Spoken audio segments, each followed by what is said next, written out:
Hello बच्चों लोग, क्या हाल चाल। मैं हूं आपका coach mentor YK Tripathi from YK Tripathi classes Kolkata.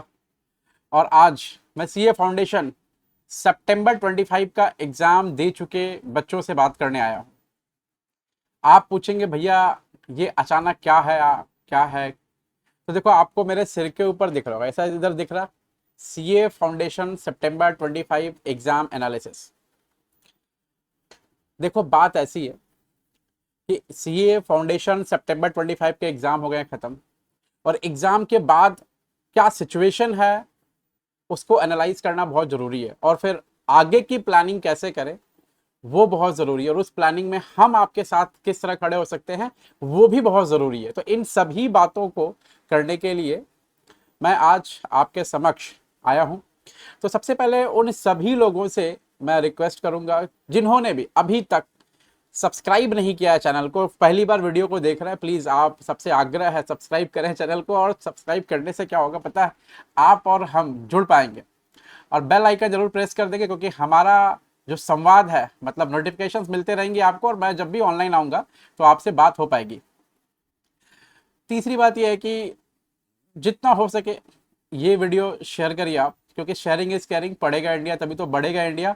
और क्योंकि देखो, इस एग्जाम में मैं जो ये एनालिसिस का सीरीज लेकर आया हूँ वो मैं सब्जेक्ट वाइज भी डालूंगा। तो एक बार पहले आज ओवरऑल एग्जाम का क्या सिनारियो होगा उसको डिस्कस करेंगे, ओवरऑल एग्जाम में क्या होगा उसको डिस्कस करेंगे, हुआ क्या उसको डिस्कस करेंगे, और फिर क्या रिजल्ट हो सकता है वो डिस्कस करेंगे, रिजल्ट कब आ सकता है डिस्कस करेंगे, बहुत कुछ डिस्कस करेंगे। ठीक है, पेपर कैसा रहा डिस्कस करेंगे, मतलब ओवरऑल एकदम ये हार्डकोर एनालिसिस है परीक्षा का। ठीक है, तो सबसे पहले भाई सबको अटेंडेंस दे दो एक बार फटाफट, और वीडियो को लाइक जरूर चिपकाना। लाइक चिपकाने से क्या होगा, वीडियो लोगों तक पहुंचेगी, जो बात है वो बात है। और वाईके त्रिपाठी क्लासेस सीए सीएमए के चैनल को सपोर्ट करिए, जितना सपोर्ट करेंगे हम आपके साथ और जुड़ते रहेंगे। ठीक है, तो आइए हम वीडियो को स्टार्ट करते हैं और आज के एग्जाम एनालिसिस को सब्जेक्ट वाइज देखते हैं। तो पहले एक बार मैं आपको समझाऊं कि हम लोग किस किस टॉपिक पर बात करेंगे। हम लोग बात करेंगे कि पेपर कैसा हुआ, सब पेपर वाइज स्टूडेंट का पॉइंट ऑफ व्यू क्या रहा पेपर का। मैंने बहुत सारे लोगों से बात करी है, ठीक है, तो एक सैंपल, मतलब होता ना कि स्टैटिस्टिकल सैंपलिंग, तो लोगों से बात करी है। उसके बाद उनका क्या विचार है उस पर अपने डिस्कशन करेंगे। और फिर उसके बाद हम ये जानेंगे कि रिजल्ट का क्या सिनेरियो हो सकता है, एक्सपेक्टेड डेट्स क्या हो सकते हैं, इन सब चीजों पर बात करेंगे। चलिए आइए वीडियो को स्टार्ट करते हैं।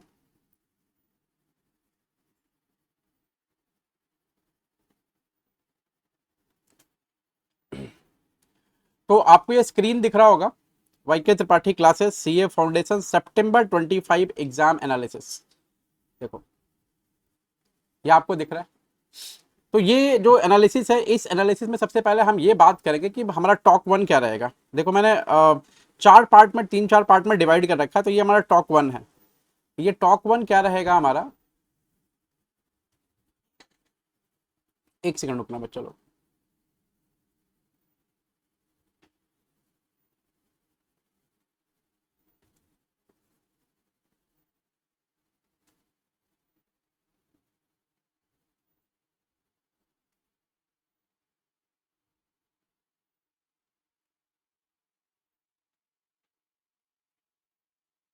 हाँ, तो सबसे पहले हमारा टॉक वन क्या रहेगा कि देखो अकाउंट्स का पेपर कैसा रहा। सबसे पहले हम इसमें बात करेंगे कि अकाउंट्स का पेपर हमारा कैसा रहा, लेवल ऑफ डिफिकल्टी क्या है। हम पहले पेपर वाइज बात करेंगे कि लेवल ऑफ डिफिकल्टी क्या है। देखना, अकाउंट्स के पेपर में जो क्वेश्चन नंबर वन आया था, अकाउंट्स के पेपर में जो क्वेश्चन नंबर वन आया था वो क्वेश्चन नंबर वन बहुत इजी था। मैं डिटेल डिस्कशन पेपर का बाद में करूंगा, लेकिन अभी ओवरऑल एनालिसिस अपने करते हैं कि क्वेश्चन नंबर वन जो आया था वो क्वेश्चन नंबर वन इजी था। क्वेश्चन नंबर वन में जो ट्रू फॉल्स थे, true false was quite easy. लेकिन हाँ, उनमें जो स्टेटमेंट्स दिए हुए थे वो थोड़े कंफ्यूजिंग टाइप्स लग रहे थे, लेकिन ठीक थे। तो मेरा कुछ स्टूडेंट लोगों से बात हुआ, तो किसी का 10 में 12 में 10 सही है, किसी का 12 में 12 सही है। ठीक है, तो जिनका 10 सही है उनको भी कॉन्ग्रेचुलेशन, और जिनका 12 सही है उनको भी कॉन्ग्रेचुलेशन। ठीक है, उसके बाद देखो ये वाला पोर्शन क्या है, इजी रहा एकदम बढ़िया से। उसके बाद question number two was tough. Question number two was tough बोले तो मैं एक बार फिर से क्वेश्चन नंबर वन में जाता हूँ। क्वेश्चन नंबर वन में क्या एक पार्ट था हमारा, क्वेश्चन नंबर वन में जो एक पार्ट था वो था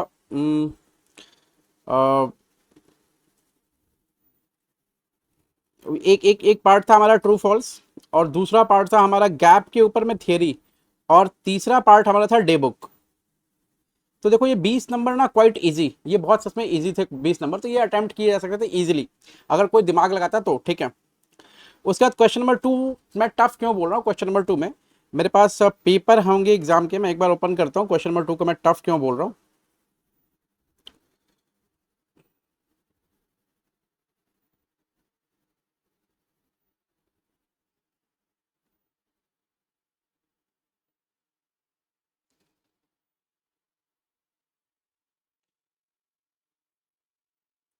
देखो क्वेश्चन नंबर 2 में क्या है, क्वेश्चन नंबर 2 का ए, वो पूरी तरह सम ऑफ ईयर डिजिट मेथड का एक ऐसा अनसीन सा सवाल दिया था, एकदम ऐसा देखा हुआ नहीं है सवाल, ये एकदम अनसीन सा सवाल दिया था। उसके बाद 2 का बी जो दे रखा था वो GST and rectification of errors को मिला करके एक सवाल दे रखा था। तो से अगर कोई बच्चा जीएसटी छोड़ के गया होगा तो ये सवाल उसके लिए ऐसे ही भारी पड़ गया होगा। और जीएसटी में जो लास्ट वाला प्रॉब्लम था एकदम, जो मैंने क्लास में करा रखा था, उसका जो लास्ट वाला जो ट्रांजैक्शन था उस पर ये क्वेश्चन आया हुआ है, ठीक है। तो ये दो मिला के तो ये बेसिकली ये जो क्वेश्चन नंबर ये टफ हो जा रहा था, ठीक है। तो सच में ये क्वेश्चन टफ था, अगर ये क्वेश्चन टफ था तो बच्चों के लिए फिर दिक्कत हो गई क्रिएट। उसके बाद क्या है कि क्वेश्चन नंबर 3 का पार्ट 1 एवरेज था। अब पार्ट 1 एवरेज क्यों बोल रहा हूं, पार्ट 1 एवरेज था, आप बोलेंगे भैया पार्ट 1 एवरेज क्यों बोल रहे हैं, तो पार्ट 1 एवरेज इसलिए बोल रहा हूं कि देखो आप क्वेश्चन नंबर 3 का पार्ट 1 देखो, चेक करो, तो पार्ट 1 सिंगल इंटर सिस्टम का क्वेश्चन था, एक कन्वर्जन मेथड का, तो वो नॉर्मल क्वेश्चन था। लेकिन जो हमारा पार्ट 2 था वो एकदम ऐसा बॉम्बार्डिंग सवाल था, लाइक गुडविल का ट्रीटमेंट था बढ़िया वाला। मैं आपको बताऊं इस तरह के सवाल कब आते थे, इस तरह के सवाल 2007, 2008, 2009, 2010, 2011, ठीक है। 7 से लेकर के 11 तक जो पीसीसी आईपीसीसी के, पीसीसी के आईपीसीसी के भी नहीं, पीसीसी के जो एग्जाम्स हुआ करते थे उसमें जिसमें 25 नंबर का अराउंड वो पूछा करते थे पार्टनरशिप, उसमें ये सवाल ये लोग पूछा करते थे इस तरह का। तो ये जो सवाल है ये एकदम अनसीन सा सवाल था, सवाल ठीक था वैसे, अगर कोई बच्चा टेक्निकल पढ़ा होगा तो शायद, देखो बहुत कम लोग हैं, लेकिन सवाल ऐसा जब इस तरह का दिया तो बच्चों की मेंटालिटी थोड़ी सी गड़बड़ हो जाती है, बोलते भैया कैसे होगा पेपर में, कैसे मेंटेन होगा। तो ये पेपर का क्वेश्चन नंबर 3 तो ऑब्वियसली टफ हो जाता है क्वेश्चन नंबर 3। तो बेसिकली अभी देखो कि क्वेश्चन नंबर 1 इजी गया, क्वेश्चन नंबर 2 टफ गया, क्वेश्चन नंबर 3 का पार्ट 1 एवरेज था, सिंगल एंट्री का नॉर्मल सवाल जो किया जा सकता था, लेकिन पार्ट 2 वेरी टफ। तो पार्ट 2 अगर टफ था तो भैया अब एक देखो ना, क्वेश्चन नंबर 2 भी टफ दिख गया और क्वेश्चन नंबर 3 का पार्ट 2 टफ दिख गया। और पेपर में शुरुआत में 3 क्वेश्चन के बीच में आपको 20 नंबर और ये अराउंड 12 नंबर, 32 नंबर का पेपर आपको टफ दिख गया। तो अगर ये ऐसा हो जाता है तो फिर स्टूडेंट का जो मोरल है वो पूरा डाउन हो जाता है, मोरल डाउन होना ऑब्वियस सा बात है एग्जाम में। तो उसके बाद आया क्वेश्चन नंबर 4, और क्वेश्चन नंबर 4 जो है वो आप अगर आप देखो क्वेश्चन नंबर 4 क्या था, क्वेश्चन नंबर 4 का ए, अच्छा क्वेश्चन नंबर 4 का ए जो था मैनेजेबल था, ठीक है, एडमिशन का मेमोरेंडम रिवैल्यूएशन अकाउंट का सवाल था, और क्वेश्चन नंबर 4 का बी एनपीओ था। तो क्वेश्चन नंबर 4 का ए वाज द एवरेज पार्ट, तो ये पार्ट पूरा एवरेज था। और इसको मैं एबव एवरेज इसलिए बोल रहा हूं कि कहीं पर इसमें ना कैपिटल एडजस्टमेंट दे दिया था, जो कि मेमोरेंडम रिवैल्यूएशन के सवाल में नहीं देता है, नहीं देना चाहिए, नहीं देना चाहिए, तो इसने इन्होंने दे दिया। अब इन्होंने अगर दे दिया और एसेट लायबिलिटी चेंज नहीं हो रहा है तो फिर स्टूडेंट के, अगर स्टूडेंट किया है तो ठीक है, क्योंकि इंस्टीट्यूट के मैटर में सवाल नहीं है इस तरह का। अगर स्टूडेंट किया है तो ठीक है, अगर स्टूडेंट नहीं किया है तो फिर उसके दिमाग में सवाल उठेगा कि तुरंत कैसे करो। एग्जाम में नया चीज नहीं होता, सुनो फिर से कह रहा हूँ, एग्जाम में कोई चमत्कार नहीं होता, जो एग्जाम में रोज रोज हो रहा होता है तुम्हारी लाइफ में ना, वही होता है एग्जाम में। तो ये मैं इसको एबव एवरेज इसलिए बोल रहा हूँ, कई लोग मेरे से हो सकता है कि नाखुश भी हो कि भैया नहीं ये तो सवाल इजी था, आप एबव एवरेज एवरेज क्यों बोल रहे हो। तो भाई मैं एकदम मास को टारगेट कर रहा हूँ कि जो मास है उसके लिए सवाल कैसा था, तो ये एबव एवरेज था, ठीक है। अब part 2 word average and easy NPO का सवाल था, जैसे एज यूजुअल सवाल आता है वो वैसे आया हुआ था। Now question number 5, question number 5 का सम पार्ट इजी था और सम पार्ट थोड़ा सा डिफरेंट था। और मतलब क्वेश्चन नंबर 5 में क्या, 5 का 1, 5 का ए का 1, ए का 2, फिर और ऐसा करके क्वेश्चन रहते हैं उसमें। तो आप देखो पेपर हमारे सामने है, मैं आपको दिखाता हूँ देखो ये रहा क्वेश्चन नंबर 5 का ए। अब ये क्वेश्चन अपने इजी बोल सकते हैं, क्यों? क्योंकि ये एडजस्टेड कैश बुक के ऊपर बीआरएस है, तो बच्चे करते ही एडजस्टेड कैश बुक के ऊपर बीआरएस। और क्वेश्चन नंबर जो वो ए का 2 है, जो बीच में और लगाया हुआ है, वो बिल्स ऑफ एक्सचेंज है, तो वो भी इजी काइंड ऑफ ही था। लेकिन जैसे अब मीडियोकर लेवल का सवाल है, तो जो जो नहीं किया उसको टफ लगेगा, जो किया उसको इजी लगेगा, ऑब्वियस सा बात है। उसके बाद manufacturing account was dam easy, तो इसको कोई भी बच्चा आराम से कर सकता था, इट इज डैम इजी, ठीक है। फिर उसके बाद रिडम्पशन ऑफ प्रेफरेंस शेयर दिया, वो भी क्वेश्चन ठीक ठाक ही था। तो क्वेश्चन नंबर 5 बेसिकली कुछ पार्ट इजी कुछ पार्ट एवरेज था। और क्वेश्चन नंबर 6 जो था हमारा कंप्लीटली एवरेज क्वेश्चन था, सारा का सारा किया जा सकता था। हाँ, एवरेज बोलने का मतलब, इजी बोलने का मतलब होता है कि तुरंत तुरंत बनता रहेगा, और एवरेज बोलने का मतलब कि थोड़ा सा मेहनत आपको लगता है। तो अकाउंट्स का जो हमारा पेपर था उसकी लेवल ऑफ डिफिकल्टी जो थोड़ी ज्यादा थी, और थोड़ी ज्यादा इसलिए थी लेवल ऑफ डिफिकल्टी क्योंकि पेपर में हर जगह कुछ ना कुछ, हर क्वेश्चन में नया नया नया सब कुछ दे रखा था, और सब टेक्निकल से। पूरे पेपर में 2-3 क्वेश्चंस ऐसे थे जो पूरा पेपर का जो मतलब बच्चों का जो मनोबल है ना, वो गिर गया, वहीं पर मोरल डाउन हो गया पूरी तरह, और पूरा पेपर को हिला दिया एकदम। ये 2-3 क्वेश्चन ऐसा था। तो अगर मैं बोलूं कि ओवरऑल एनालिसिस क्या है अकाउंट्स के पेपर का, तो ओवरऑल एनालिसिस अकाउंट्स के पेपर का क्या है कि पेपर वाज लेंदी। आपको पहला बात ये समझना पड़ेगा कि पेपर लेंदी था। हाँ भैया, हम ये समझ रहे पेपर लेंदी था, चलो। उसके बाद पेपर एबव एवरेज था टू सम एक्सटेंट, और student were not able to manage the paper. मैंने बहुत लोगों से बात करी है सैंपल बेसिस पे, तो मेरे को जहां तक लोगों का दिखा है, किसी ने 75 प्लस अटेम्प्ट किया है, किसी ने 85 प्लस अटेम्प्ट किया है। 90 से क्लब में मेरे को 1-2 लोग ही दिखे। अब पता नहीं 90 के क्लब वाले जो हैं वो सही करें कि नहीं करें, लेकिन बोले हैं भैया 90 से क्लब में हूं मैं। तो आप समझो ना कि 70 से लेकर के, मतलब पेपर का जो अटेम्प्ट का जो उनका रेंज है वो 70 से लेकर के 85 तक गया है। अब पेपर ऐसा था इसलिए अटेम्प्ट ऐसा हुआ है। अच्छा, इस पेपर को थोड़ा और इजीली मैनेज किया जा सकता था, ठीक है।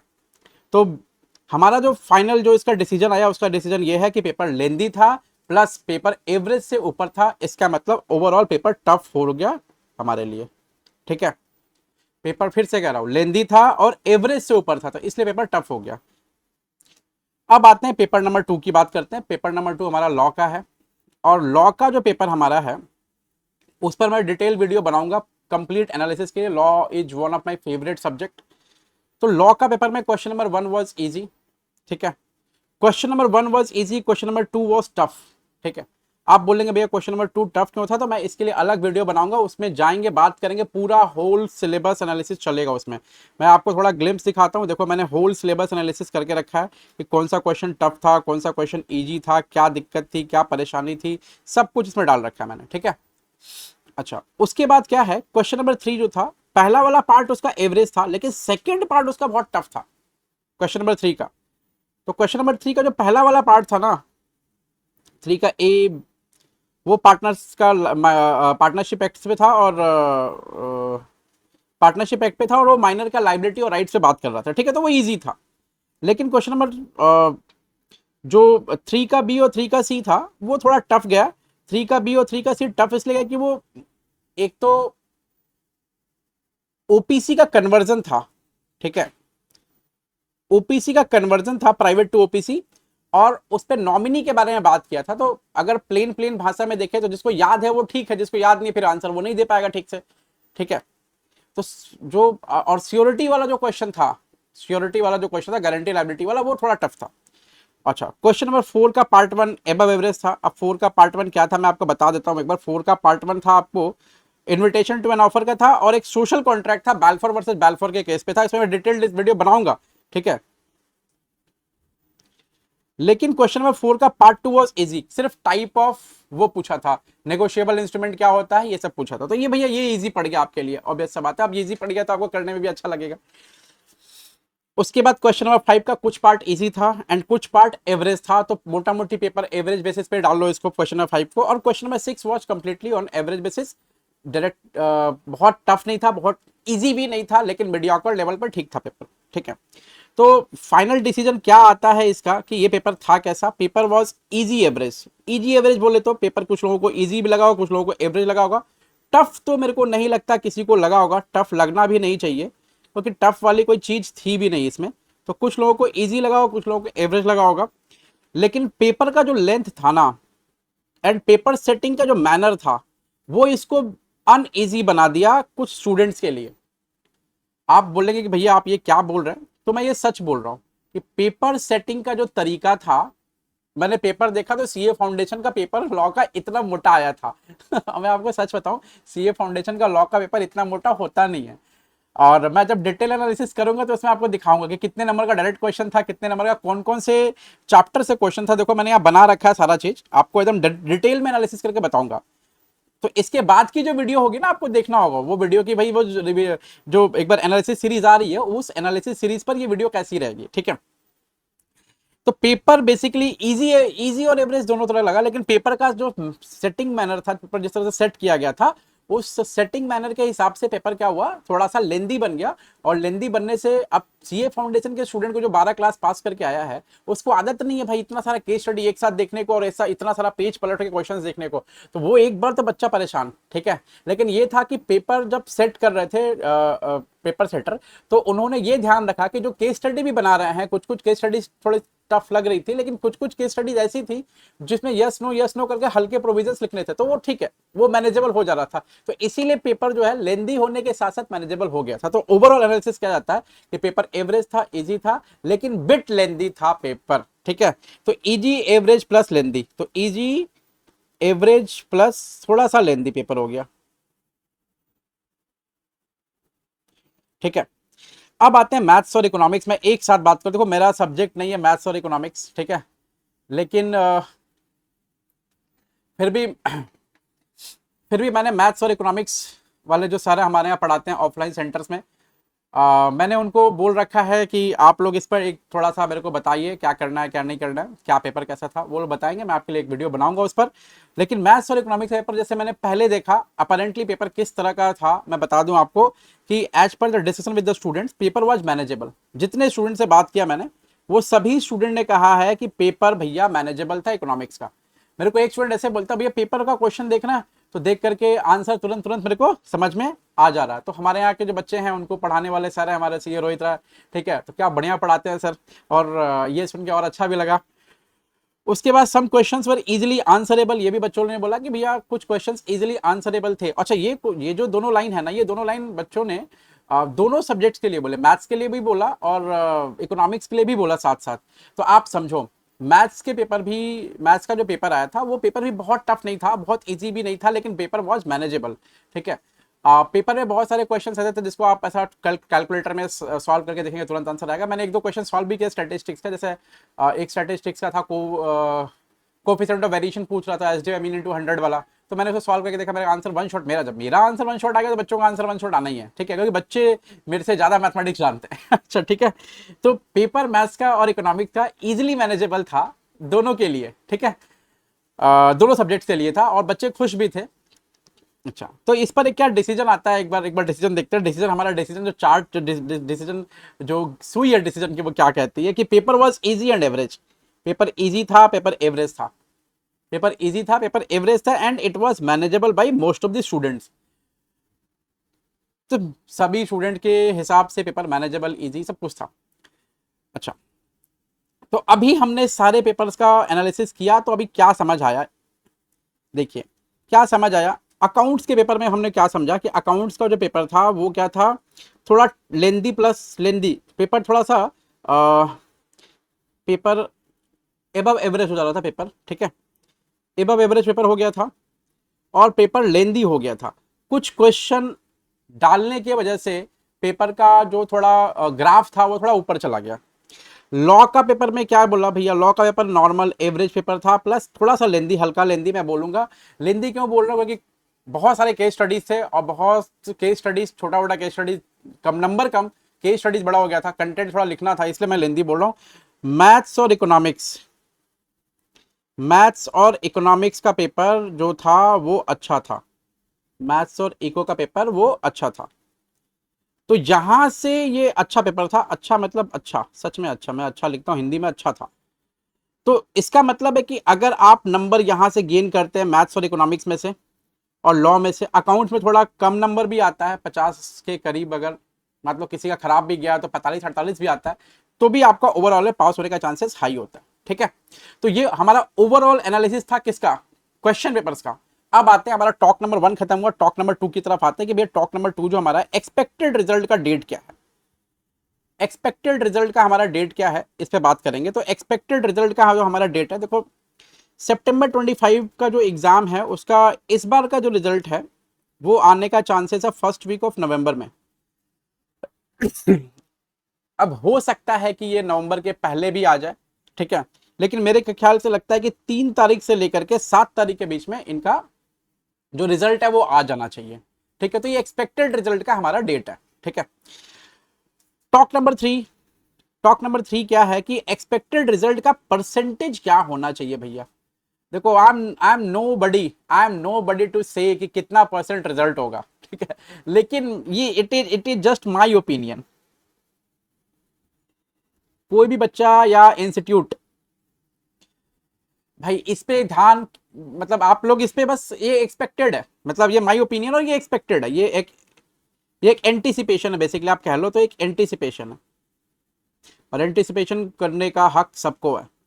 तो मेरे को लगता है कि एग्जाम जो है सीए फाउंडेशन का मॉडरेट हुआ। मॉडरेट क्यों बोल रहा हूं मैं, कि देखो ना, एक पेपर खाली एबव एवरेज गया, बाकी सब पेपर एवरेज अच्छा अच्छा, तो वो मॉडरेट वाले ही जो क्लब है उसमें फॉल होता ही है। तो paper was moderate, exam moderate हुआ है, एंड इवैल्यूएशन भी नॉर्मल होगा। नॉर्मल इवैल्यूएशन करने का मतलब क्या, कि इवैल्यूएशन बहुत टफ होने का चांसेस मेरे को नहीं लगता, क्योंकि एक अकाउंट्स का पेपर थोड़ा टफ है, लॉ का पेपर थोड़ा लेंदी है, तो इवैल्यूएशन भी नॉर्मल होना चाहिए। टफ इवैल्यूएशन तो नहीं होना चाहिए, लेकिन हाँ, जिन्होंने गलती अगर लिखा होगा थोड़ा सा भी, भाई तो उनके नंबर तो कटने ही है, क्योंकि आप एकदम पॉइंट टू पॉइंट नहीं लिखेंगे, इतिहास भूगोल लिखेंगे तो नंबर कटना है। And I would estimate the September 25 CA Foundation pass percentage to lie somewhere in the 18.5% to 19.88% range. ये मेरे को लगता है, ये मेरा पर्सनल एनालिसिस है कि 18 पॉइंट, ये मेरे को लगता है पर्सनल एनालिसिस है मेरा, ये 18.5% से लेकर के 19.88% के बीच में ये आना चाहिए। तो हमारा ना पूरा एनालिसिस खत्म हुआ एग्जाम के ऊपर में। हमने इस पर वी हैव 3 टॉक्स। पहला टॉक था कि भाई हमारा जो एग्जाम है उसका पेपर जो कैसा गया है उस पर बात करी हमने, और दूसरा हमारा जो टॉक था वो था कि भैया एक्सपेक्टेड रिजल्ट का डेट क्या हो सकता है। तो एक्सपेक्टेड रिजल्ट का डेट ऑब्वियसली मैंने बोला कि फर्स्ट वीक ऑफ नवंबर में you can see the result का डेट समवेयर।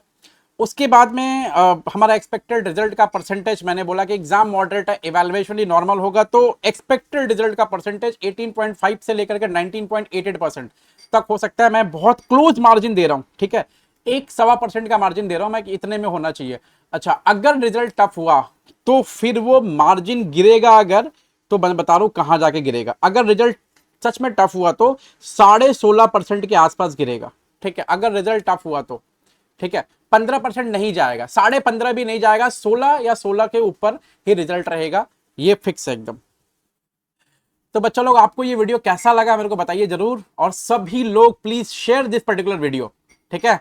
तो आज के लिए बस इतना ही, शुक्रिया। फिर मिलते हैं अगले क्लास में और अगले एनालिसिस के सीरीज में। मैं अगले जो एनालिसिस सीरीज में आऊंगा उसमें मैं बताऊंगा अकाउंट्स का पेपर एनालाइज करके, आपको लॉ का पेपर एनालाइज करके, मैथ का पेपर एनालाइज करके, और इकोनॉमिक्स का पेपर एनालाइज करके। ये सभी पेपर्स मैं एनालाइज करके आपको थोड़ा बताऊंगा कि, और क्वेश्चन वाइज एनालाइज करूंगा कि कैसा कैसा था, ठीक है।